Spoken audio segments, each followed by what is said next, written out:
RAOA, Kim Zolciak selling Christmas trees amid home auction. RAOA alum, Kim Zolciak has now taken to selling Christmas trees while her home prepares to go to auction. She and her husband, Kroy Bierman, have dodged foreclosure and the auction process for 2 years now. Unfortunately, the time has run out, and their Georgia mansion will soon no longer be theirs. So how is Kim killing time? Getting into the holiday spirit in an entrepreneurial way. Keep reading for more details. Kim Zolciak selling Christmas trees amid home auction. A handful of times, Kim Zolciak's lavish Georgia mansion was going to be foreclosed on. Luckily, she and her husband, Kroy Bierman, were able to avoid that happening.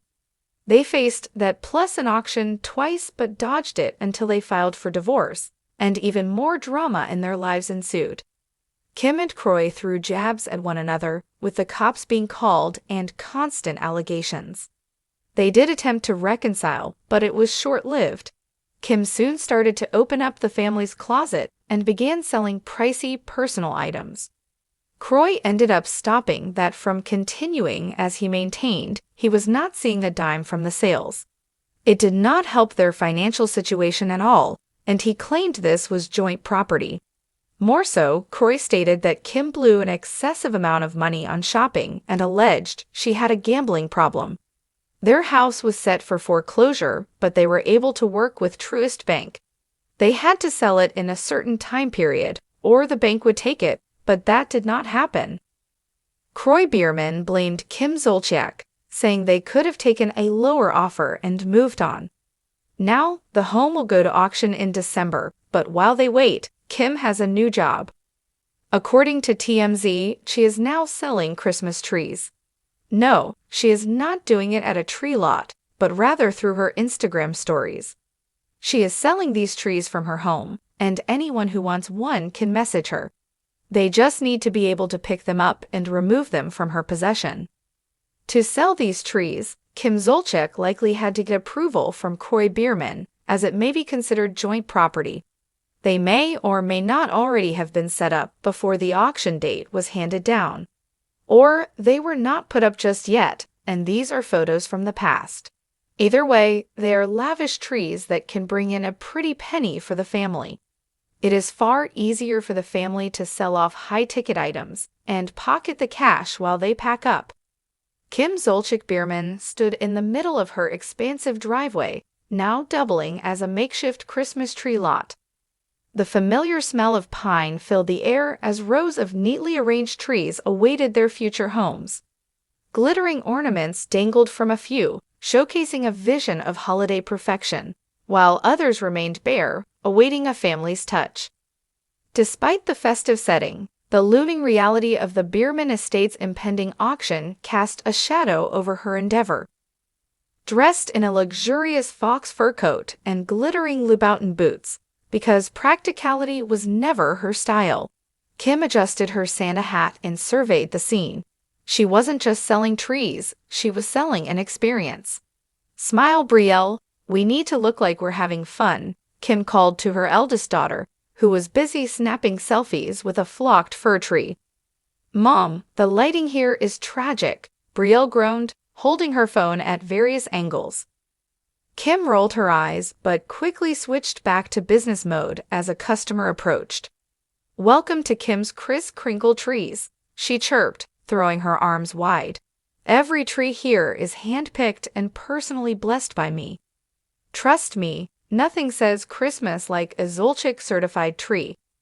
The customer, a middle-aged woman clutching a designer handbag, hesitated.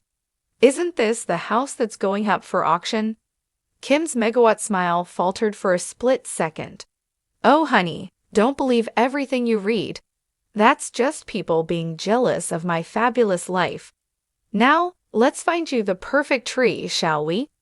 As the woman wandered off, Kim turned to her younger daughter, Ariana, who was manning the hot cocoa stand. "How's it going over here?" Kim asked, glancing at the cash box. "Mom, we've sold like 3 cups," Ariana replied, her tone flat. "People are more interested in taking pictures of the house than buying anything." Kim's jaw tightened. She wasn't about to let this become a spectacle for her haters. Then we need to step up the marketing. Brielle, post a story about our holiday specials. Make it look magical. Mom, I'm not a magician, Brielle replied, but pulled out her phone anyway. As the day wore on, a steady stream of customers trickled in. Some genuinely needed trees. Others seemed to relish the chance to glimpse the Bierman estate up close. Kim worked the crowd like the seasoned reality star she was, posing for pictures and hyping up her wares. Kim, these are just trees from Home Depot, Croy whispered during a rare quiet moment. Shed, Kim hissed. They don't need to know that. It's all about the branding. Croy, ever the supportive husband, nodded and resumed tying trees to car roofs. By late afternoon, the lot had thinned out. Kim leaned against a giant inflatable Santa, her energy flagging but her determination intact. Just then, a sleek black SUV pulled up, and out stepped a figure she hadn't seen in years, Nene Leakes. Well, Nee drawled, her lips curving into a smirk. If it isn't Kris Kringle herself. Kim straightened up, her smile turning icy. Nene, what brings you here? Looking for a tree or just being nosy? Nen waved a manicured hand. I heard about your little venture and had to see it for myself. Gotta admit, I didn't expect you to actually be working. Kim's laugh was sharp. Oh, honey, when you have a family to provide for, you do what it takes. Not that you'd understand. The tension between them crackled like a Yule log in the fireplace. Nene glanced around, taking in the scene. So, how's it going? Selling enough trees to save the house? Kim's eyes flashed. We're doing just fine, thank you. And for the record, the house isn't going anywhere.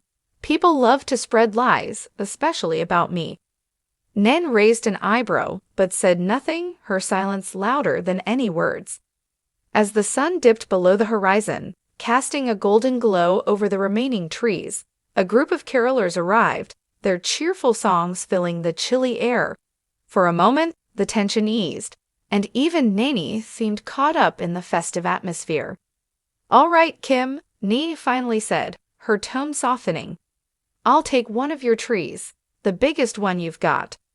Kim blinked, caught off guard. Seriously? Nen shrugged. Consider it my way of supporting, whatever this is. Kim hesitated, then flashed a genuine smile. All right, let's find you the perfect tree.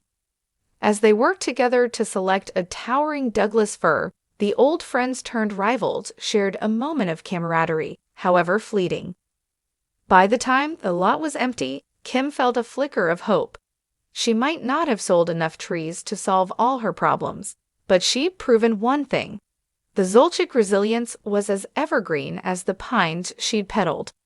And as she turned off the twinkling lights and locked up for the night, she couldn't help but think that maybe, just maybe, this Christmas would bring a miracle after all. Would you like to expand on any part of the story or focus on a specific aspect of Kim's experience?